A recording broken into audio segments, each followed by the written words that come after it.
Okay, so here we go. Ironically, I filmed this video with the iPhone because I want to show you that I actually have the gear I'm talking about. So this video is about me switching from the D810 to the Fujifilm X-T3 and some of the reasons why. The Nikon D810, it's been a great camera for me for the past 5 years. It's delivered some amazing photos. And it's been with me all over the place, capturing beautiful landscapes, images of Norway, the country I live in. As you can see here are just some of selection of one of the best images I think I have. And yeah, it's been a great camera. I've used many different lenses with the D810. In the beginning I used the 24-70 zoom lens, the 2.8 and it's been giving some amazing photos. But in the end I switched to primes and used almost always prime lenses. I have used Nikon gear for a long time. I started out with the D40. Then the D5100 and then the D610. And I've learned a lot about photography using the Nikon gear. And if I didn't do all of the other stuff, I would probably keep the camera for a few more years. But times are changing and it's time for something else moving forward. But first, I want to thank all new subscribers to this channel. If you subscribe for the music production or technology or anything else, it's hugely appreciated. When you subscribe, it sends signals to Google that it should up this channel a bit more in the search results. So if you haven't yet done so, please do it. So I'm creating a studio place here where I talk about music production, technology, and I film myself doing so. So the first reason I decided to jump for the X-T3 was its video capabilities. I can shoot videos in 4K in 60 FPS and it's in great quality. So this will be a fantastic camera for all the YouTube videos. Up until now I have been using the D810 to shoot videos, and although it works okay, it's not really ideal for this type of use, and it only films in 1080p. So I have stopped doing regular photography. No, not at all. But as I have kids, wife and a day job, I have less time to go out and shoot photos. And when I occasionally do, I just want to have something that is lightweight and quick to bring with me. That can deliver great results, and the X-T3 is certainly one of those. Another reason I got the D810 was that I planned to earn a lot of money doing stock photography.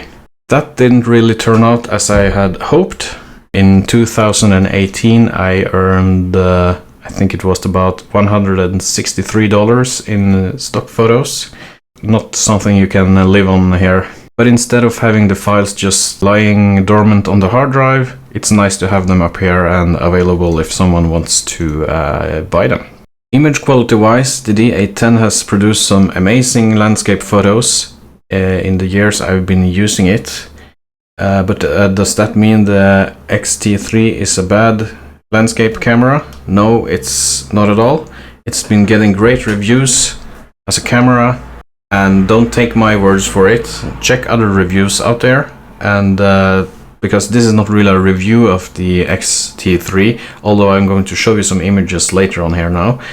It's my reasons for choosing it over the D810, and hopefully it can help you decide as well if you are shopping for a new camera. In addition, Fuji has some nice glass. The 16mm 1.4 is on my shopping list. I would like to use it for landscapes and yeah, just a light travel companion for landscape photography at least. However, I am planning to sound treat this room and upgrade the PC, so have to put off the buying that lens for now. That's why I went for the 18 55 kit lens, and it's a great all-around lens. I'll show you some images later on here how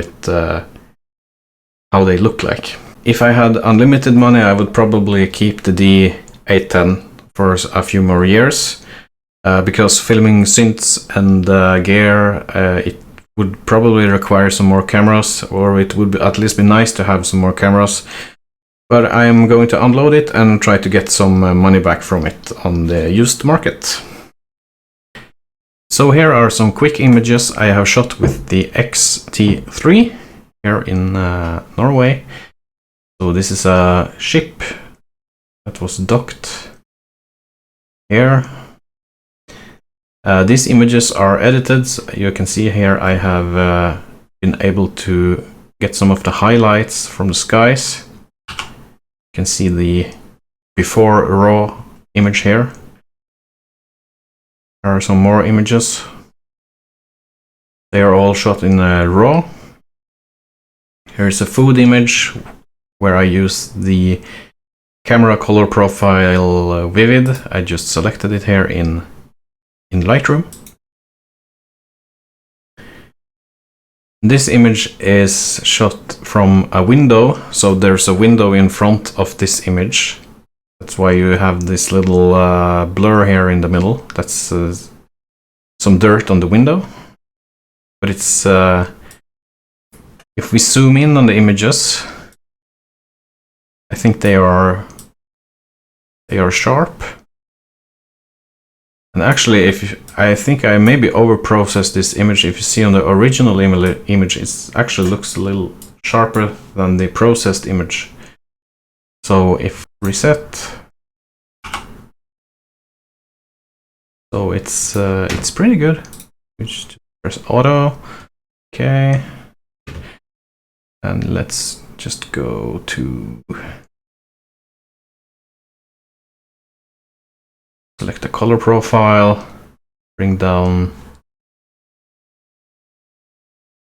the highlights, bring up the shadows a little, and maybe apply some light noise reduction, let's say 10.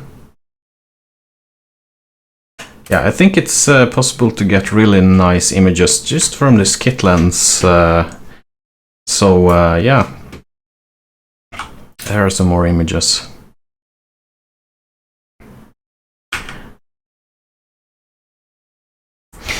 So yeah, if you want to get the X-T3 yourself, there's affiliate links in the description below to Amazon.